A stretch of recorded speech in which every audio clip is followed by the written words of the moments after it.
Hey everybody, it's Neil. Check out what I have here. I have a 3-piece elbow ratchet set in different sizes. We have a 1/2 inch, 3/8, and 1/4 inch drive.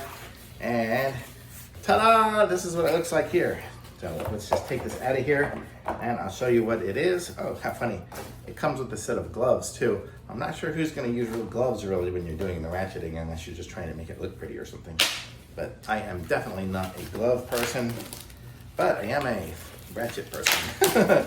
Okay, so these are them here. So I'll show you just the smallest one here. You've got this, and so it ratchets.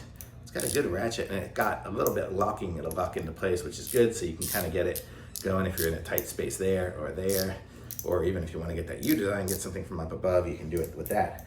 So we have that size. That's the really tiny one. It's that 1/4.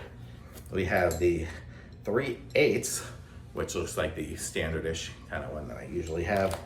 And then we have the Mondo Magno 1/2 inch, which I use for very few things for my, I have an impact wrench that actually does this for my lug nuts and stuff like that. So I have that for that.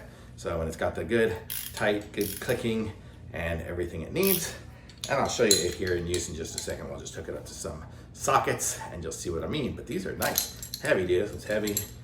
This one's not quite as heavy, but still heavy duty. Seems like these are well built. They have a little bit of a socket piece in there, so you could probably tighten it if you want it tighter instead of it being a little bit loose like that. Actually, this one's not loose, but if you wanted it to be tighter, you have the ability to make it tighter. So really nice. And these are good. These are kind of cool. I like them. So a set of 3, very good. And I'll show you them in use either up in the corner or after this.